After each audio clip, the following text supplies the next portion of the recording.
Shalom Bapak Ibu, saudara kasih dalam Tuhan, haleluya. Senang kembali bisa menemani saudara semua dalam renungan malam yang saya buat ini. Kita bersyukur tentunya untuk pemeliharaan dan kasih Tuhan dalam hidup kita hari demi hari, minggu, bulan, bahkan tahun demi tahun. Ia menjaga, membela, dan memelihara kita semua. Dan hari ini kita masih terus belajar mengenai berdiri teguh di dalam Tuhan, bagaimana kita harus memiliki dasar yang kuat dalam kehidupan kerohanian kita, sehingga kita bisa berdiri tegak kokoh seperti bangunan yang dibangun di atas fondasi yang kuat. Dan hari ini kita belajar dengan judul berdiri teguh saat menghadapi iblis. Saudara, iblis adalah musuh kita yang harus kita waspadai. Iblis masih bekerja sampai saat ini. Tuhan izinkan itu, dan bahkan seringkali Tuhan memakai iblis untuk menguji iman kita. Apakah kita tetap kuat berdiri di dalam Tuhan?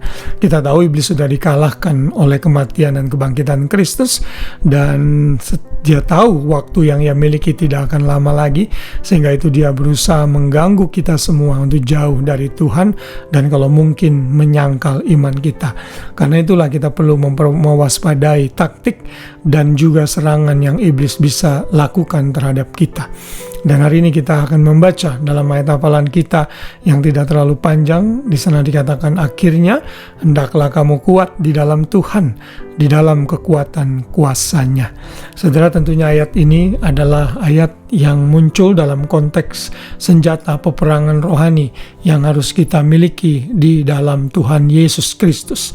Dan kalau kita melanjutkan ayat selanjutnya, di sana dikatakan ayat 11, kenakanlah seluruh perlengkapan senjata Allah supaya kamu dapat bertahan melawan tipu muslihat iblis. Karena perjuangan kita bukanlah melawan darah dan daging, tetapi melawan pemerintah-perintah, melawan penguasa-penguasa, penghulu-penghulu dunia yang gelap ini, melawan roh-roh jahat di udara. Nanti kalau saudara membaca dalam ayat yang ke-13 dan selanjutnya, saudara akan menjumpai Paulus oleh inspirasi Roh Kudus memberikan berbagai macam senjata peperangan rohani yang mesti kita miliki untuk kita bisa menang dan berdiri teguh saat iblis menyerang kita.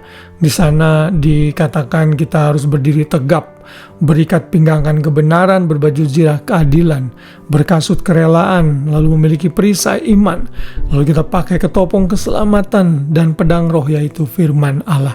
Saudara, Tuhan sudah memberikan berbagai macam resources untuk kita agar kita mampu bertahan untuk menghadapi si iblis. Saudara, iblis itu sangat penuh dengan tipu muslihat karena dia hidup sudah ribuan tahun dan dia belajar dari gerak-gerik dan perilaku manusia di sepanjang sejarah.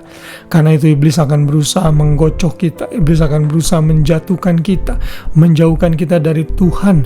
Bahkan mungkin suatu hari kelak dia ingin agar kita menyangkal Tuhan. Tentunya sebagai orang percaya kita harus berdiri teguh dan tidak goyah terhadap serangan iblis. Apapun juga yang ia mau serang dalam hidup kita, kalau kita punya pertahanan yang kuat, maka kita bisa menang melawan tipu muslihat dan serangan iblis. Karena itulah hari ini kita diingatkan untuk menggunakan seluruh perlengkapan senjata Allah yang sudah diberikan bagi kita agar kita kuat menghadapi segala tipu muslihat iblis. Saudara, iblis itu sudah dikalahkan oleh Tuhan Yesus dan sudah menjadikan mereka tontonan umum, kata kitab Efesus. Karena itulah saudara tidak perlu takut akan keberadaan iblis, karena kita tahu bersama Tuhan kita sanggup mengalahkan iblis. Yang perlu saudara lakukan adalah hidup dalam ketaatan, hidup dalam takut akan Tuhan, maka iblis akan lari dari kita. Yakobus 4 ayat 7 menyatakan hal itu. Karena itu, tunduklah kepada Allah. Artinya saudara perlu taat kepada Tuhan, dan lawanlah iblis, maka ia akan lari daripadamu. Iblis tidak akan lari dan menjauh dari kita bila kita tidak hidup dalam ketaatan. Kita tidak akan pernah punya kekuatan untuk melawan iblis saat kita hidup membangkang dan memberontak terhadap perintah Tuhan. Karena itulah iblis akan lari dan menjauh dari kita saat kita hidup dalam ketertundukan dan ketaatan kepada Tuhan. Lalu Rasul Petrus juga menyatakan dalam 1 Petrus 5 ayat 8-9, sadarlah dan berjaga-jagalah, lawanmu si iblis berjalan keliling sama seperti singa yang mengaum-ngaum dan yang mencari orang yang dapat ditelannya. Lawanlah dia dengan iman yang teguh, sebab kamu tahu bahwa semua saudaramu di seluruh dunia menanggung penderitaan yang sama. Jadi kita diingatkan untuk selalu sadar dan berjaga-jaga terhadap keberadaan iblis, karena dia akan seperti singa yang berusaha menengkram dan mencengkeram lawannya. Tetapi kalau kita waspada senantiasa, kita memiliki iman yang teguh, maka kita bisa melawan iblis dan ia akan lari dari kita semua. Saudara, inilah pergumulan kita selama kita masih hidup. Sebagai orang percaya, kita masih bisa dicobai oleh iblis untuk kita agar jatuh dan jauh dari Tuhan.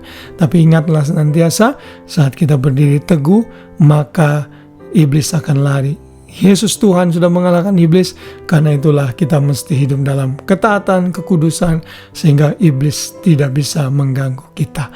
Puji Tuhan, kiranya renungan ini mengingatkan kita semua untuk terus menjadi pribadi yang berdiri teguh.